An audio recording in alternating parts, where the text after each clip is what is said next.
Recently, the OBR made a prediction that UK national debt could reach up to 320% of GDP within 50 years. It's currently at 100%, and just a few years ago in 2008-2009, it was as low as 35% of GDP. So why is debt in the UK rising? And the final question we'll look at is, should we be concerned about this increase in debt? So first of all, debt's been rising recently because of the great financial crisis, causing lower tax revenues and need for more spending. And also, quite concerningly, we've had a big fall in productivity growth ever since 2009. And this has led to lower rates of economic growth. And this is the worst thing for debt. If you look at the post-war period, the UK's national debt fell really quite significantly from a record of 240% of GDP in the early 50s to about 35% 50 years later. And this was due not to austerity and spending cuts, but because of a long period of economic expansion. And the government saw rising tax revenues, even if tax rates stayed the same, or in fact were cut in many cases. So this is a big concern for the future. If we have stagnant productivity and low growth rates, then it will be very hard to get an increase in tax rates, but we'll have to spend more on benefits and healthcare, etc. And a good example of this is to look at the experience of Japan, because in Japan in the 1980s, they experienced an aging population really before anybody else. And this demographic shift caused a slowdown in Japanese growth. They went from an economic miracle to struggling with deflationary pressures and low growth rates. And the Japanese national debt rose from quite low to about 240% of GDP in the past few decades. And this is a concern that with an aging population in the UK, we could start to replicate what's happened in Japan. The only good news about the Japanese experience is that although debt is very high, interest rates have remained low, and their debt has been actually sustainable because a high domestic level of savings has meant people want to buy Japanese bonds despite low interest rates. Now, it's not clear whether the UK will be able to replicate that. We don't have quite the same level of savings, and we require rely more on overseas investors buying UK debt. But anyway, it is a sign that you can have high debt without major problems. Another problem the UK faces is falling tax revenue from quite a few sources. The big concern at the moment is fuel duty. Just last year, the UK raised £26 billion from fuel duty, a significant contributor. But higher oil prices have really accelerated the shift to electric cars. And so in the next few years, we're going to see people avoid fuel duty because they have electric cars. Also, we see a decline in other taxes as a share of GDP. Tobacco taxes, corporation tax, they've all fallen as a share of GDP. Less people are smoking, which is good news, but it does mean less tax revenue. And also corporation tax, the tax rates have been cut to try to remain internationally competitive. And it's a kind of a lose-lose situation because we're getting less tax revenue from companies as a share of GDP. Perhaps more concerningly than falling tax revenues is the pressures on public spending. The big issue that the UK and many Western economies face is an ageing population, and this puts pressure on pension spending and healthcare, because old people are much more likely to need healthcare spending. And in the past 30-40 years, healthcare spending has consistently grown faster than inflation, and in fact faster than economic growth. There's almost a limitless demand for healthcare. There's more treatments now, more expensive treatments. There's also more reasons we can get sick. And of course the COVID pandemic has really hit the NHS hard with the people in hospital, but also long COVID. And despite the big increases in healthcare spending, there's still a sense that the NHS is underfunded. Waiting lists are close to record levels, and it's visibly straining at the creeks. So this is a problem that will only continue in the future. And even if the government increase spending on the healthcare, it may not be enough to really provide a top quality service. Also, pension spending has been increasing because of more old people, and the triple lock has meant that the pensioners are quite well protected. They're an important political bloc because they tend to vote more, but it puts more pressure on spending. So the combination of these demographic pressures is a real concern, and it's worth stressing that when you borrow money to pay pensions and healthcare, it's not really investing in the future of the economy. If the government was borrowing to, say, build new infrastructure or develop new technology, this could lead to higher growth. But the big concern, our borrowing has been driven by necessity to spend on healthcare and welfare payments.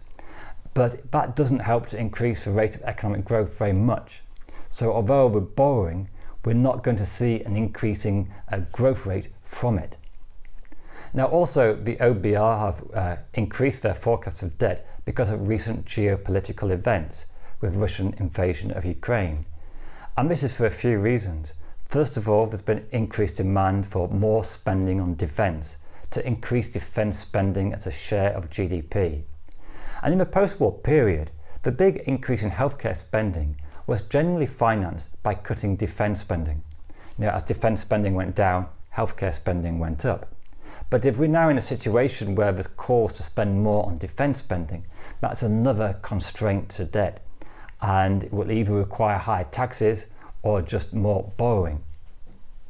Also, the geopolitical events have caused a surge in oil prices and gas prices, and there's a fear that in the coming winter, energy prices could double to really very damaging levels for many households already struggling with inflation and a cost of living crisis. And if prices do go up like expected, this will put pressure on the government to offer tax cuts or grants or spending to compensate for this. And whatever the government do, the proposed energy increases are so high, it may not be enough. And this brings us to the political aspect of national debt. I mean, I'm old enough to remember the 2010 election, held really in the middle of a great financial crisis and the subsequent depression. And this led to a big rise in government borrowing. And concerns about borrowing and the debt were a very big factor in the 2010 election. And it led to the Conservatives doing better than expected, because worries about debt definitely dominated the conversation. And this led to actually the creation of the OBR in 2010, and also a period of austerity where the government cut spending in many areas. And looking back to 2010, it actually seems quaint, the concerns about debt, which at that time was still quite low, about 40% of GDP. And of course, since then, national debt has actually almost doubled to around 100% of GDP. But the interesting thing is a change in public attitude to debt. Whereas in 2010 it was enough to lose the election because we had high deficit, nowadays there's the media and the political discourse is much less concerned about debt as an issue. So you see, for example, leadership candidates to the Tory party promising a range of tax cuts, and concerns about the debt are fairly low down on people's agenda.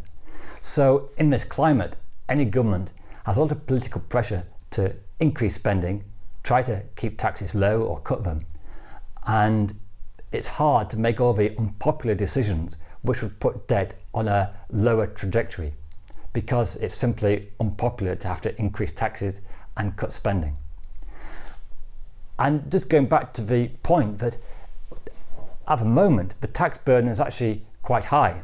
Tax as a percentage of GDP is increased a lot in the past 10-15 years.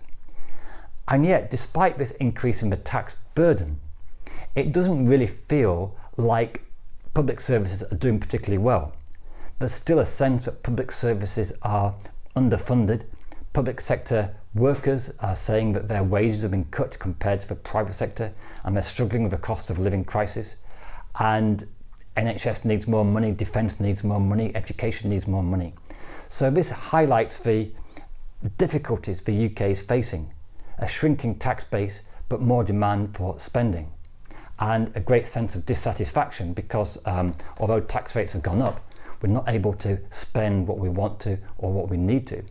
And that's very different to the post-war period, where the high growth was kind of giving a bumper bonus to the government, and they could get more tax revenue without having to increase tax rates.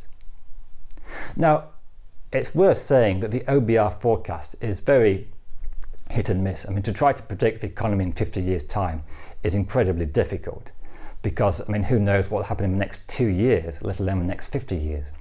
So, for example, we could see new technological breakthroughs which enable much cheaper energy, which doesn't rely on the imports of fossil fuels from abroad.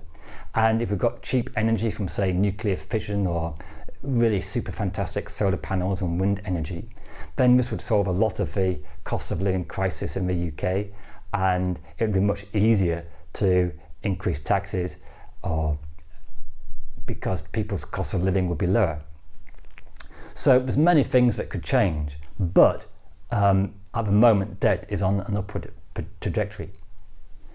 Now, does it matter if debt rises? Well, this is a really difficult question to answer. From a Keynesian perspective, it makes sense to borrow when private sector spending is low and savings are high. So in a recession, low growth, there can be a role for government spending and government borrowing to manage the economy and prevent even slower economic growth. But it also depends on what you spend the borrowing on. And as we said earlier, if you spend it on healthcare, pensions and welfare payments, there's little result in the form of higher productivity. But if you spend it on infrastructure which the UK needs, then this would have a much bigger benefit and could enable higher growth and therefore higher taxes in the future.